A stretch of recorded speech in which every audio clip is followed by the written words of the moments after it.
All right, well, one of the things that I was going to morph into and couldn't find, so I cut the film, was a compass that you need to take. So a compass, it serves two purposes. In the event of an emergency and you're trying to signal, it has a mirror on it which can be used for the navigation as well as for a signal mirror. So never rely strictly on electronic devices like your cell phone, GPS. Electronic devices require electricity. That's why they're electronic. And the batteries and so forth, they get wet, damaged, squashed, they don't work anymore. If you can't navigate without the assistance of these crutches, you're in big trouble. So a compass, no matter what kind of technology you take with you, is a good idea because there's very little that can go wrong with this compass. It's in a hard plastic case. It's very unlikely to be damaged. You know, it doesn't require electricity.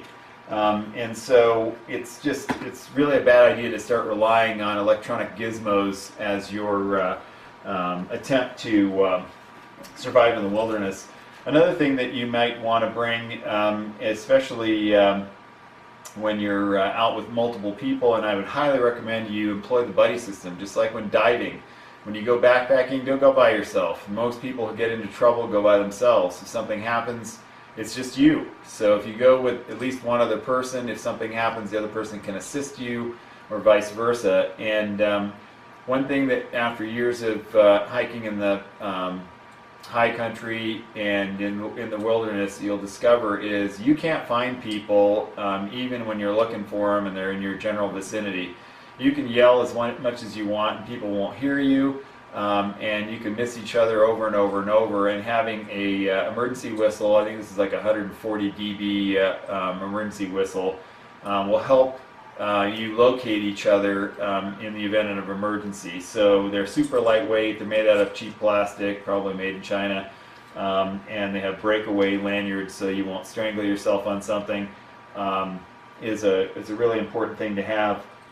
And so you can also do other, safety items like personal locator beacons and things like that. But again, don't rely on electronics. Electronics can go bad, they can get damaged, they get wet, the battery might not work in them, etc., etc. So it's just important to think about simple stuff that can allow you to help yourself, like a lighter and matches and so forth to stay an extra night if you have to, or if you're cold to get something going, or cook some food, or an animal if you really get desperate. So anyway, so those are a few of the basic items. Let me check my list here. Yes, sunglasses. In the High Sierra, you're going to want to have sunglasses. Any kind of a long-term backpacking trip, even if you're not at high elevation, you want sunglasses. Most of us, we spend most of our day inside, and when you're backpacking, you're spending 100% of the daylight hours outside, and the UV rays are tough on your eyes. If you're going up into areas with very light colored rocks, the reflection is going to be very difficult and straining on your eyes. And if you're going over snow, you're going to get snow blindness if you're on the snow for too long, and it's a very serious issue. You can burn your retinas from the reflection coming up. And so if you're going to be on snow, you probably want some sort of snow glasses that actually cup the bottom of your eye so the light can't go up like this. Most sunglasses, the light will go right up, and so the reflection from the snow is hitting you right in the face. So if you're going to be on snow for a short period of time, not a big deal. Your regular sunglasses will work. If you're going to be out there for an extended period of time, going across some glacier or a large patches of snow, you're going to want some glasses that will protect the eye. The other thing that you need to have is a hat. So, I got no hair up here, I got to wear a hat, and my head's going to burn. And when we took some newbie backpackers out, one of the guys that went with us was convinced that he didn't need a hat. He had a full head of hair, very curly hair, it was very thick, and he just thought it was hysterical that I told him he had to bring a hat.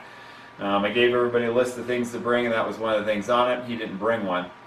And I told him, I said, look, we're at 8,000 feet. And this guy lived at sea level, and of course you can wander around for hours at sea level and not have a problem. At 8,000 feet, everything burns. It burns pretty fast. And by the time we got out of, it was just a 2-night, just to train people on how to backpack.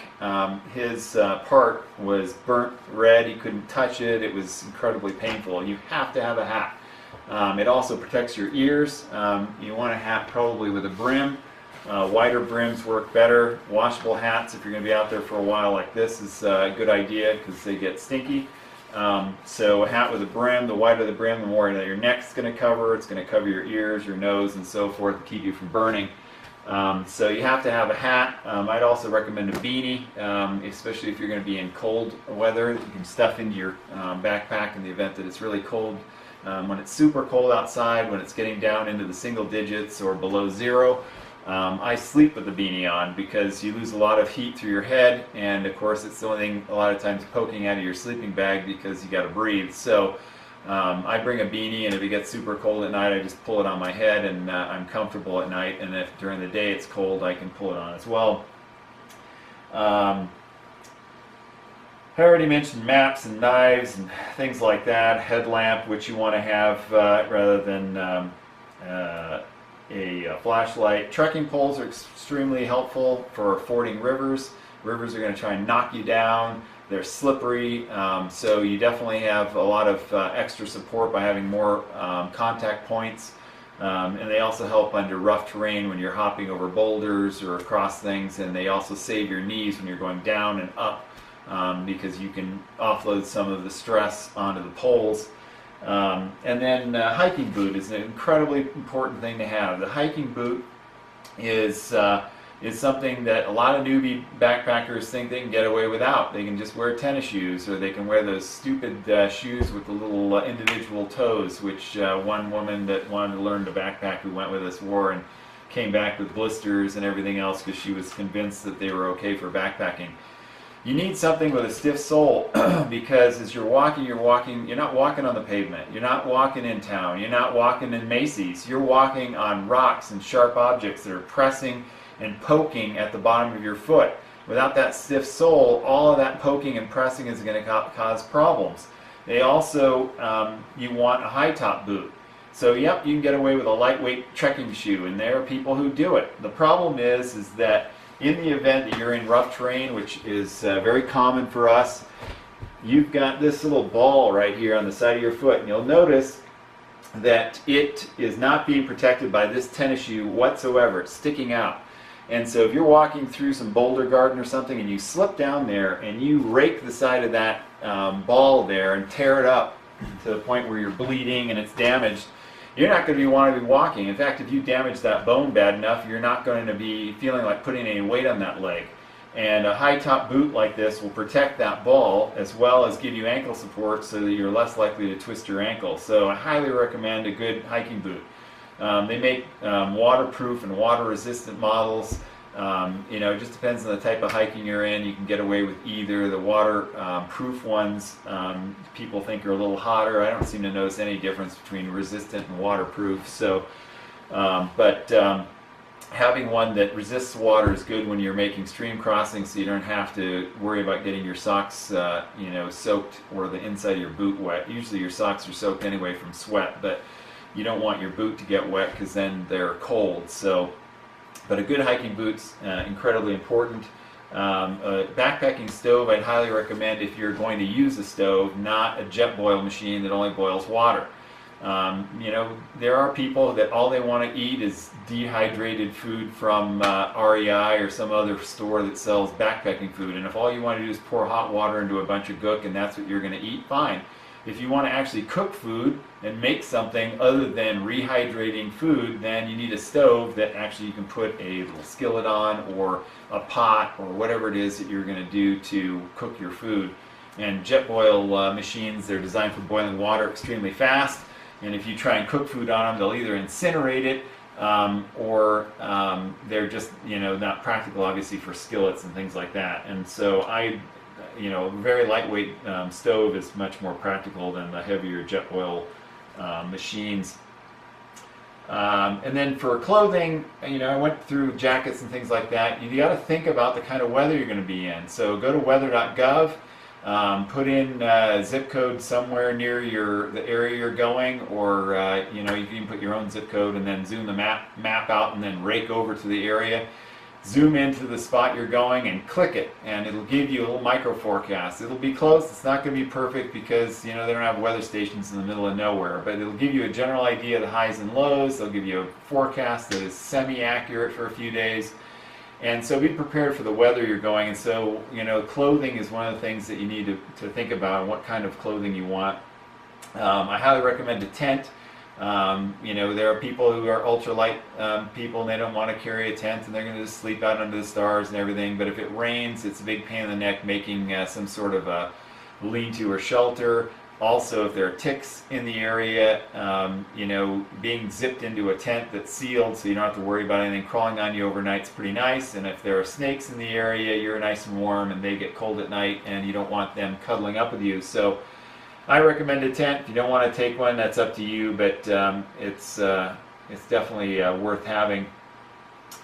And I think that covers most of the stuff. I'm going to put my backpacking list, which is right here. I'll link this up with my with the video, but I made this list over years, and the best way to do a backpacking list is to start a list, find a list on the internet, find it in a book or something like that, put it into Excel or, you know, text document or what have you, print it out, and then pack your stuff, checking it off. You can see this is from a prior backpacking trip, and I've checked everything off here as you pack it into your pack to make sure that you have it. And then one of the best things to do is take this with you. Don't leave it at your house just because you checked everything off. And there's a reason for that. And I started doing this with car camping and doing the same thing, taking the list with me. Because when you're actually out on the camping or backpacking trip, you might realize when you first start out, oh my gosh, I should have brought, and that's when you write it on the list. And so while you're out there going, I should have, you add it to the list. When you get back, you add it in there. And after several years of backpacking trips, you'll have everything on there. One of the things that's not on this list when you see it up on the internet, things like medications. I don't take any. Contact lens solution used to be on there. I don't think it's on there anymore because I don't wear contacts anymore. I had laser eye surgery years ago, so I don't need that kind of stuff. So if you need something like that, if you have insulin or some other, you know, if you live and die by big pharma and you have to have all of your this, that, and the other pills, then I suggest you add that to the list. Anything else that's critical to your life. But this list covers most of the stuff, and you know, I'll throw it out there as a starting point, and you can delete things you'd never bring on a trip and add things that you think are important. But you definitely want a checklist, so you don't forget things when you're going out there. Again, you're not going to be able to call and beg for help from somebody. So it's up to you to take care of yourself, so take some personal responsibility and make sure you have all of the critical items before you take off. So backpacking list is an incredibly important piece of prep work that you need to do. So I'll hit you on the next part and try not to make these too long.